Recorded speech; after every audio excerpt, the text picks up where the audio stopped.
مغام مغام مغام مغام مغام yatmam şamayağam gam yüküne dayağam ah تأتي القومية التركمانية في العراق بالمرتبة الثالثة من حيث الكثافة السكانية بعد العرب والأكراد، وبحسب المصادر الدولية يتراوح عددهم بين 500 ألف إلى 600 ألف نسمة، في حين تؤكد منظمات المجتمع المدني المحلية أن عددهم يتجاوز 3 ملايين نسمة. تتمركز النسبة الأكبر من التركمان في شمال العراق، وخصوصا في كركوك ونينوى، بالإضافة إلى نسبة قليلة في محافظة واسط جنوب شرق بغداد. والغالبية العظمى من التركمان هم من المسلمين سنة كانوا أو شيعة، كما يوجد تركمان مسيحيين ويقدر عددهم ب30 ألف نسمة. فيما يتعلق بالشعب التركماني، فالشعب التركماني مكون أساسي من مكونات الشعب العراقي، وجوده في العراق أي في وادي الرافدين قبل تأسيس دولة العراق يرجع إلى عهد السومريين، لأن ثبت من التنقيبات ومن وثائق تاريخية ثابتة بأن السومريين هم أصلا أتراك. فنحن تركمان العراق عرقنا ذات عرق واحد مع أتراك العالم وأتراك تركيا، لكننا عراقيين وعلمنا علم العراق وحدودنا حدود العراق. فعلى هذا الأساس فنحن كمكون أساسي قبل الميلاد موجودين. بعد الميلاد أسسنا 6 دول وإمبراطوريات بدءا من الإمبراطورية السلجوقية، وعند تشكيل الدولة العراقية الحديثة رضينا أن نبقى، ما هاجرنا، نبقى لأن نحن هو أصلا بلدنا، ما كنا بقايا عثمانيين حسب ما يصورونا أو يريدون يشوهون حقيقتنا. في ظل حملة التعريب التي قام بها النظام السابق هاجر الكثير من التركمان والأكراد والآشوريين وطردوا من أراضيهم، وحل محلهم العرب القادمون من مناطق أخرى من العراق. وبعد عام 2003 بدأ التركمان والأكراد بالعودة إلى مناطقهم الأصلية، مما أدى إلى خلق توتر مع المجتمعات العربية، حتى أصبحت مواطنهم مناطقا متنازعا عليها، خاصة محافظة كركوك. حكومات اللي من عهد الملكي والعهد الجمهوري والسياسات الإقليمية والدولية بسبب مشكلة ولاية الموصل رادوا أن يقطعوا علينا الطريق وهمشونا في الأمور السياسية، الحقائب الدبلوماسية والأمور السياسية، بحيث يوما وراء يوم يقللون وجودنا وهمشونا. فهذا اللي سبب اللي نحن نعاني، ونعانينا إضافة إلى سياسات الغير عادلة من الحكومات المركزية، نعاني من سياسات الإرهاب الخارجية أيضا، وأكبرهم كان هجمة داعش اللي صار بالأخير لمناطق التركمانية ودمر التركمان نهائيا.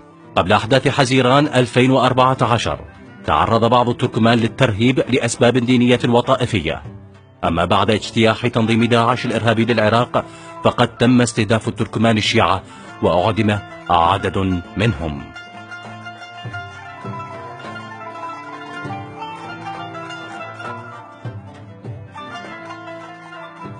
احنا تركمانية من الموصل،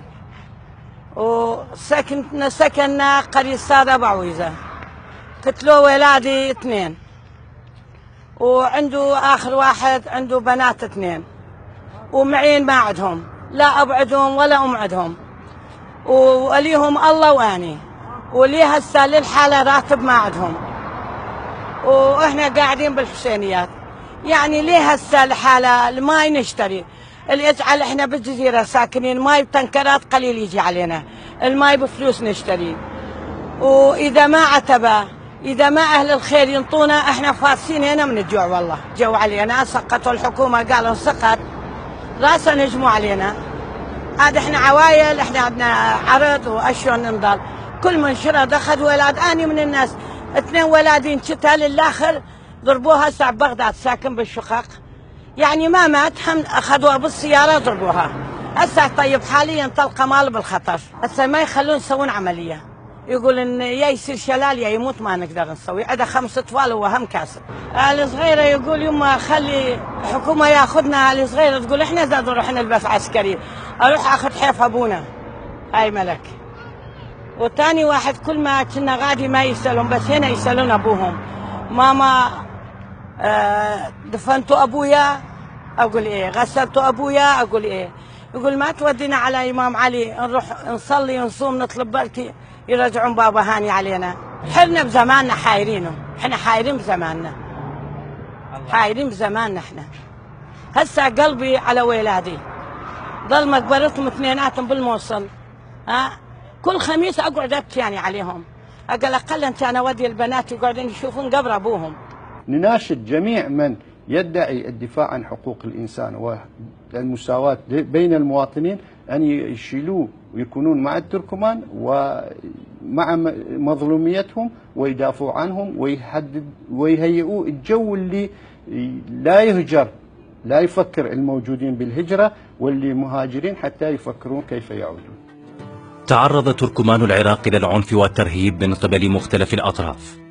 عدد كبير من المدنيين التركمان وقعوا ضحايا لصراع في كركوك، المدينة الغنية بالنفط والمتنازع عليها بين العرب والأكراد والتركمان. وكانت مدينة طوسفرمات ذات الأغلبية التركمانية عرضة لهجمات مستمرة. شهدت آمر للمدينة الشيعية الوحيدة والتابعة لمحافظة صلاح الدين حالة إنسانية مزرية بعد أن تمت محاصرتها من قبل تنظيم داعش من 15 من حزيران ولغاية 31 من آب 2014، حيث تم قطع الكهرباء والماء عن السكان البالغ عددهم 20,000 نسمة، مع نفاذ الطعام والغاز والمواد الطبية، مما تسبب بوفاة العشرات من الأطفال والنساء. وبعد انتهاء الحصار باتت آمرلي تعرف باسم قرية الصمود. وبحسب حزب تركمان إيلي فإن أكثر من 1000 مواطن تركماني عراقي فقدوا حياتهم بسبب هجمات تنظيم داعش الإرهابي، إلى جانب نزوح أكثر من 200,000 تركماني من قضاء تل أحفر والقرى المحيطة به. ومن الغريب أن يخاطبون بأقلية، فكيف يكون المكون الثالث في العراق ككل والمكون الثاني في إقليم كردستان أقلية؟ وكلمة أقلية نحن كليا نرفضها للتركمان ولغير التركمان. الشعب شعب هو موجود إذا عدد كثير أو إذا عدد قليل، فنحن شعب ومكون أساسي ولسنا أقلية. دجلم دجال جال جال لازو بزن لازو جال